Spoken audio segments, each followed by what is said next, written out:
Magandang araw sa inyo mga kaibigan. Isa na namang kwento ang nais kong ibahagi sa inyo na kapupulutan natin ng aral at kukurot sa ating mga puso. Ito ang kwento ng isang batang ina na lumalaban sa hamon ng buhay. Pakinggan natin ang kanyang kwento. Ilang buwan na rin simula nang tuluyan kang magbago. Hindi mo man ito napapansin, pero araw-araw ay unti-unti kang nawawala sa dating ikaw. Mula sa batang masayahin hanggang sa pagiging dalagang tahimik at malalim ang iniisip, kung minsan nga parang hindi na kita kilala. Ngayong gabi habang yakap ko si Liam, ang maliit kong sanggol na hindi pa marunong magsalita, pero tila naiintindihan ng tibok ng puso ko na isip kong kausapin ka. Oo, ikaw ang Mira na minsan nangangarap maging guro, minsan nangarap umalis ng tundo at abutin ng mga bituin. Hindi ko akalaing darating ako sa ganito, 17 taong gulang, may anak at iniwan ng lalaking nangakong hindi ako pababayaan. Wala na si Rico, hindi ko alam kung nasaan siya, kung may iniiyakan din ba siyang gabi gaya ko, o kung kay saya ng buhay niya habang ako'y gising sa tuwing. Umiiyak si Liam sa madaling araw, minsan iniisip ko, mali ba talaga tong pagmamahal na binigay ko? Mali bang nagtiwala ako sa taong minahal ko ng buong puso?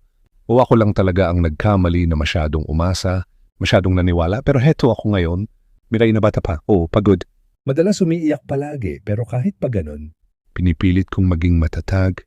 Hindi dahil gusto ko, kundi dahil kailangan. Hindi ko masabi sa ibang tao ang lahat ng nararamdaman ko.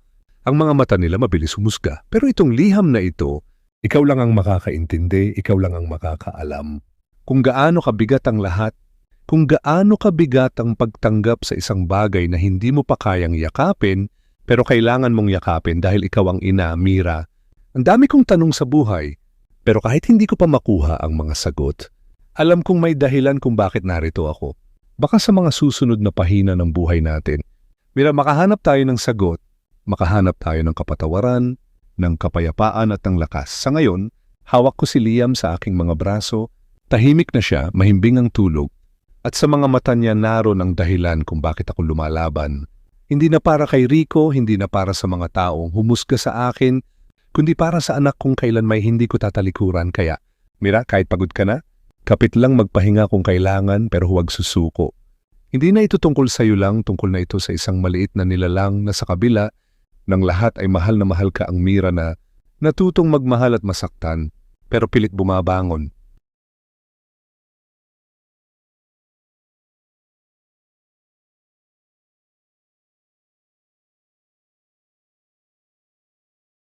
Ngayon ko lang uli naramdaman yung bagay na matagal ko nang kinalimutan, ang kiligin. Hindi ko alam kung tama bang isulat ko to, baka masyado pang maaga. Baka iniisip ko lang to dahil pagod na ako o dahil sabik. Akong may makinig sa mga hinaing ko, pero sa totoo lang parang may kakaiba kay Caleb. Yan ang pangalan niya, Caleb. May lalim, may misteryo. Pumunta siya sa barangay center bilang volunteer para sa feeding program. Nandun ako nun kasama si Liam, Hawak ko siya habang pinapakain at napansin kong panay ang sulyap ni Caleb sa amin at hindi yung bastos na tingin, hindi yung tingin na gaya ng ibang lalaking kapag nakita kang may anak na, lumilingon at umiiwas siya tumingin at ngumiti. Hoy, ang cute ng baby mo, sabi niya. Ilang taon ka nang ngumiti lang ako nahihiya. 17, hindi ko na sinabing wala ang ama ni Liam. Hindi ko na rin sinabi na halos ako lang ang gumagapang sa araw-araw para sa anak ko. Pero parang hindi na niya kailangan ng paliwanag. Tiningnan niya si Liam, saka muling ngumiti, buti, hindi mo siya iniwan. Hindi lahat may tapang na gaya mo. At doon ako parang natigilan, kasi sanay akong husgahan, sanay akong layuan. Pero siya isang estranghero, nakita yung lakas na pilit kong itinatago. Nakita yung kabutihan sa likod ng kasalanan sa loob ng ilang minuto lang, para bang nakaramdam ako ng pag-unawa. Mula noon, ilang beses na kaming nagkakasalubong, minsan sa feeding, minsan sa palengke. Hindi siya madaldal, pero kapag nagkakatitigan kami parang may sinasabi ang mga mata niya at ewan ko ba diary. Pero parang unti-unting may binubuksan sa puso ko na matagal ko nang isinara. Pero natatakot akong umasa ulit. Natatakot akong magmahal, baka masaktan lang. Baka umalis din siya gaya ni Rico. Baka iwan din niya ako kapag nalaman niyang basag-basag pa rin ang pagkatao ko. Bata pa ako, may anak na ako. At higit sa lahat, marupok akong magmahal kapag minahal ako ng totoo. Pero hindi ko rin maikakaila diary, gusto kong kilalanin si Caleb. At kung sakaling darating ang araw na mahalin niya, Hindi lang ako kundi pati ang anak ko. Baka doon ko masabi sa sarili kong may ikalawang pagkakataon pala para sa mga gaya ko. Hindi ko man alam kung saan haantong to. Pero sa mga yon, sapat na yung nangiti niya, sapat na yung kaunting pag-asang may isang taong handang tumingin sa akin.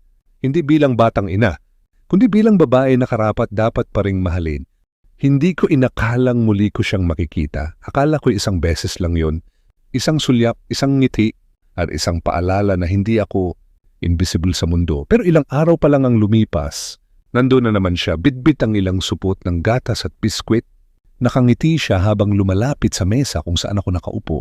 Hawak-hawak si Liam na mahimbing ang tulog sa bisig ko. Hoy, pwede ba akong tumabi? Tanong niya. Tumango lang ako, walang salita, pero ramdam kong kumakabog na naman ang puso ko. Hindi dahil sa kilig, kundi dahil sa kaba sanay na akong umiwas, sanay na akong magsara, pero sa presensya niya, para bang unti-unting lumuluwag ang mga dingding na itinayo ko sa paligid ng puso ko. Ako nga pala si Caleb, sabay abot ng kamay niya, hindi ko agad tinanggap. Tiningnan ko muna siya, ang maamong mukha, ang magaan na aura at higit sa lahat, yung mamatang hindi ng kuhusga. O, Mira, sagot ko sa wakas, ako si Mira. Maganda ang pangalan mo. Ani Caleb sa katumingin kay Liam at siya ang anak mo. Oo. Sagot ko sabay haplos sa buhok ng aking anak. Si Liam may saglit na katahimikan. Ramdam ko ang ilang pares ng matang nanonood sa amin. Sa ganitong lugar, maliit lang ang mundo, mabilis kumalat ang chismis, mabilis humusga ang mga tao, pero hindi alintana ni Caleb. Ang mga yon, alam mo, wika niya habang nakatingin pa rin kay Liam. Malakas ang loob mo, hindi. Madaling yakapin ang ganitong klaseng buhay, lalo na sa murang edad, pero ginagawa mo, pero napatingin ako sa kanya. Hindi ko alam kung paano siya sasagutin. Matagal na akong hindi nakakarinig ng ganong klaseng salita. Karaniwan, mga tanong ang natatanggap ko. Sino ang ama? Bakit hindi ka nagpalaglag? Sayang ka, pero siya ni hindi niya ako tinanong. Pinuri niya ang lakas na pilit kong tinatago. Salamat, mahinang sambit ko, tumango siya. At mula noon, mas madalas na kaming nagkikita. Minsan sa feeding, minsan sa tindahan, minsan kahit sa tabi ng kalsada lang. Lagi siyang may dalang kwento tungkol sa trabaho niyang community worker, tungkol sa mga batang tinutulungan nila, at minsan tungkol sa sarili niya. Hindi siya tulad ni Rico. Si Rico bunong ng mga matatamis na salita. Si Caleb tahimik pero totoo. May lalim ang bawat tingin niya. Hindi siya nagtatanong ng mga bagay na ayaw kong sagutin, pero alam mong naroon lang siya handang makinig kung kailan ako handang magsalita. At minsan sa gitna ng kanyang mga kwento, napapansin kong tinitingnan niya si Liam na parang may sariling mundo, parang may hinahanap, parang may pinipilit alalahanin. Hoy, Mira, tanong niya minsan, anong pangarap mo dati? Bago ang lahat ng ito? Napangiti ako, isang mapait na ngiti. Gusto kong maging guro, gusto kong turuan ang mga batang katulad ni Liam, pero nagbago ang lahat sa bat niya, tumango ako. At hindi ko na alam kung kaya ko pa tumingin siya sa akin. Seryoso, hindi pa huli ang lahat, hindi ka natapos. Nagsisimula ka pa lang. Hindi ko alam kung bakit, pero sa mga salitang yun may biglang sumikip sa dibdib ko para akong sinabuyan ng malamig na tubig, hindi dahil sa takot, kundi dahil sa pag-asang matagal ko nang inililibing. At sa mga mata ni Caleb, nakita ko ang isang bagay na matagal kong hindi nakita, pag-unawa, hindi awa, hindi simpatya, hindi. Kundi pagtingin sa akin bilang ako, hindi bilang batang ina, hindi bilang pagkakamali, kundi bilang babaeng may kwento, may halaga at may karapatang muling mangarap. Hindi ko alam kung kailan nagsimula yung pakiramdam na hinahanap ko na ang presensya ni Caleb Dut kapag hindi siya dumaraan sa feeding center. Para bang kulang ang araw ko kapag wala siyang mga kwento, tahimik ang mundo, at kapag hindi niya binabanggit si Liam, parang may kulang sa kwento ng buhay ko. Sa tuwing nakikita ko siyang nakikipaglaro kay Liam, may kung anong liwanag sa mata niya para silang magama, at sa loob ko natatakot akong sana nga siya na lang. Pero ayokong umasa, hindi ko makakalimutan ang sakit na dinulot ng unang lalaking minahal ko. Kaya't sa bawat ngiti ni Caleb, pinapaalalahanan ko ang sarili ko, Mira, huwag kang bibitaw sa realidad. Hindi lahat ng lalaking mabait mananatili gabi na noon si Liam tulog sa kanyang banig. Ako na may abalang naglalaba ng ilang diapers sa likod ng bahay. Tahimik ang paligid maliban sa tunog ng tubig at pagaspas ng dahon hanggang sa marinig ko ang tinig na ilang buwan ko nang hindi naririnig. Mira, para akong binuhusan ng malamig na tubig. Napalingon ako at naroon siya, si Rico, Sa gitna ng dilim, kitang-kita ko pa rin ang mukha niya. Hindi siya nagbago, marungis pa rin ang itsura, may kalmo sa pisngi at amoy alak. Pero ang pinakanakatakot sa lahat, naroon pa rin sa mata niya. Ang kapangyarihang minsan ko nang pinagkatiwalaan. Anong ginagawa mo rito? Tanong ko, pilit pinapakalma ang boses ko. Hindi gusto lang kitang makita. Gusto kong makita si Liam ngayon. Ngayon mo na isipang balikan kami. Tumango siya halos pabulong. Mira, nagkamali ako na wala ako. Pero bumalik ako kasi gusto kong itama yon. Pero tumawa ako mapait pagod. Hindi kami laruan, Rico. Hindi mo pwedeng iwanan at balikan kung kailan mo lang gusto, alam ko. Pero pwede pa ba akong humingi ng pagkakataon? Tumahimik ako sa loob. Loob ko naglalaban ng lahat. Galit, lungkot, takot.